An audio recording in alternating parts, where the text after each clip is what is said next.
na hindi magsabi yung asawang good morning.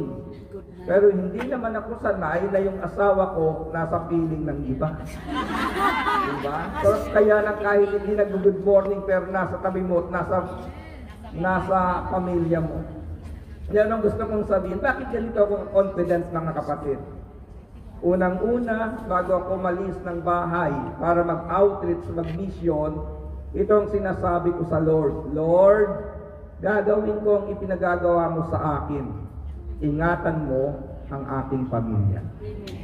At kung sa kamay ng Diyos natin pinaingatan ang ating mga mahal sa buhay, marami mang taong gustong maglaglag sa mga mahal natin, may Diyos na iingat at mag-aangat sa kanilang. Amen. Ito po yung ito yung masasabi naming advantage namin sa matagal na sa gawain ito. Naghahatid po kami sa inyo ng salita, hindi lamang dahil aming nabasa sa pagnilayan, kundi naging karanasan ng aming mga buhay. Kaya kung may tatayo mang preacher dito sa inyong harapan, yung pagtayo lamang niya, isang patunay na tayo ay kinakatagpo ng Panginoon sa gawain ito. Iba-iba yung ating karanasan. Tignan po ninyo, yung mga sharer natin dito, iba-iba yung kanilang karanasan. Pero isang pinatutubuhan, mabuti ang Diyos na nasumpungan natin sa gawain. Gising pa ba kayo? Amen! Ang ikalima, mga kapatid, He will rescue you. Ang sabi ng Diyos, aking ililigtas ang tapat sa akin, at iingatan ko ang sino mang taong ako'y kikilantin. Samahan niyo ako, verse 15. Pag sila'y tumawag, Laging handa na ako sila'y pakinggan. aking sasamahan, At kung may dahil ay sasakuluhan. aking Aking ililigtas. ligtas at ang bawat isa'y pararangalan. Okay, ang ibig kong sabihin, mga kapatid, He will answer when you call. He will be with you in trouble. He will honor you. Pakinggan ninyo ito. Kayong may kaguluhan ngayon sa inyong damdamin, kayong may mga isipin, mga kapatid, kayo na kahit sabihin mong Happy New Year, pinipilit mong maging happy ang puso mo. Ilagay ninyo ito, He will answer when you call. He will be with you in trouble. He will honor you. Sabi dito, aking sasamahan at kung may hilahin ay sasaklolohan. 34 years ako sa ministry ito. Pinatunayan po sa akin ng Diyos, kahit gaano karami na ang pinagdaanan namin. Panahon ng pandemic, mga kapatid. Kagagaling-galing ko sa Korea, nag-pandemic. Nung una, akala ko ilang linggo lang eh. Nung sinabi ng ating nakalipas na presidente na magkakaroon po ng curfew at magla-lockdown, araw po yun ng Lunes. Araw ng Lunes, mga kapatid, assign ako sa prayer meeting, 6 to 9. Samantalang ang curfew magsisimula ng alas 8 ng gabi. Ang prayer meeting, mga kapatid, ay sa Makati. Ako'y umuwi ng Valenzuela. Nung itinitira po yan, wala akong dalang motor. Kasi puyat ako dahil maaga pa lang ng Lunes, nasa Donmas kami sa lugar ng Ambel. Itinitira yan, mga kapatid. Pero hindi ko naman pwedeng tapusin yung prayer meeting ng 7:45. Bakit? Ipinasok ako ng 7:45 eh. Kailangan alas 9. Ang ating servant leader nakamonitor po sa amin. Siyempre, pwede mo bang sabihin sa mga tao maging matatag kayo? Brad, bakit ka nagmamadali? Curfew? Takot ako? Baka maglakad ako pa uwi. Alam niyo, mga kapatid, 9. Tahimik na tahimik ang Makati. Nung paglabas ko, wala rin pong tao sa prayer meeting. Kung napapansin nyo nung pandemic, na nagpipreach kami, na may sinasabi kami, kumusta kayo dyan? Wala po kami mga taong kaharap. Ganito lang, mga kapatid. Cameraman. Pero ang sabi sa amin, i-anticipate ninyo na maraming nakikinig kung saan, mas lalong kailangang i-preach ngayon ang salita ng Diyos at bigyan sila ng katatagan. So paglabas ko ng 9, tamang-tama, may sumita sa aking pulis na naroon po sa kanilang sasakyan nang sabi ko, nangaral ako, and then sabi nila sa akin, punta kami ng Pasay. Ihatid namin kayo sa LRT sapagkat may last trip ng 9:30. Inabot ko po yung last trip, mga kapatid, siguro aapat lamang kami doon sa LRT. Pagdating ng monumento, wala nang biyahe. Kung lalakarin ko yun, okay naman. Siguro mga 2 oras nasa bahay na ako. Pero ang sabi ko sa anak ko, sunduin mo nga ako. Sabi niya sa akin, tamang-tama pa. Labas ako ngayon kasi po, panggabi yung anak ko, dadaanan na kita. So, uwi kami, mga kapatid. Sabi ko sa may bahay ko, ito yung pagkakataon na magkakasama tayo sa bahay na matagal. Siguro mga 2 linggo. Kasi wala kaming outreach, wala tayong gawain. So, alam ko ninyo, mga kapatid, araw-araw, yung misis ko, naghahanap ng iluluto. Google dito, Google dyan, kasi nakakalabas naman siya.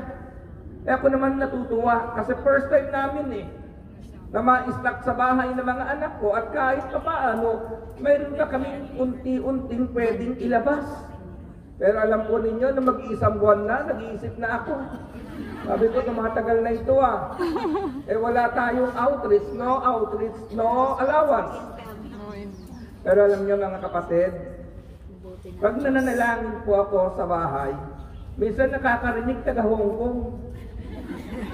Minsan nakakarinig taga Israel kahit hindi ko sila kinakausap. Yung mga pinanggalingan kong lugar na alala, Brad, may pambili ba kayo ng tinapay dyan? So, anong gusto kong sabihin, mga kapatid? Maging gawi ng ating puso.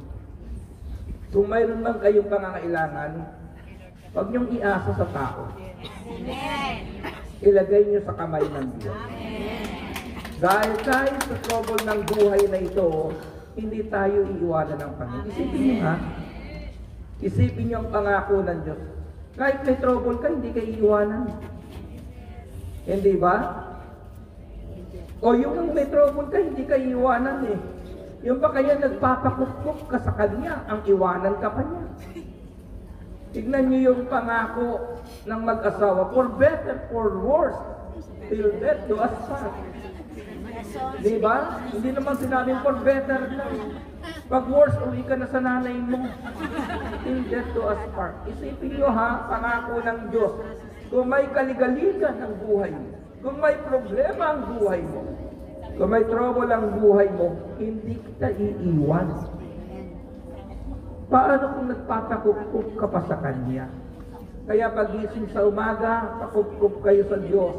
Bago tayo matulog sa gabi, pakupkup tayo sa Diyos. Ilagay mo sa Diyos ang iyong pamilya, ang iyong mga mahal sa buhay. Sasabihin ko sa inyo, mga kapatid, iingatan ng Diyos ang mga taong ipinagkatiwala natin sa Kanya. Amen. Amen. And finally, verse 16. Sila'y bibigyan ko't gagantimpalaan na mahabang buhay at nakatitiyak na ang tatamuhin nila'y kaligtasan. He will reward you with long life. He will show you His salvation. He will reward you with long life. He will show you His salvation. Kapag pinag-usapan po ang long life, mga kapatid, hindi yan sa haba ng panahon, kundi sa saya kung paano mo in-enjoy ang buhay na mayroon ka. Amen. Panahon ng pandemic, mayroon akong isang kaibigan na preacher na namatay ng panahon iyon. Yung kaibigan kong preacher na ito, mga kapatid, masyado siyang anigaga sa kanyang pangangailangan sa buhay. Ay tinay yung word ko, para siya natataranta lagi. Pupunta siya ng gawain na kung ano-ano ang dala niya para ibenta sa prayer meeting bago mag-preach. Ilalagay doon sa harapan at sasabihin doon sa coordinator, sister, baka may bibili ng langis, may bibili nitong pamahid.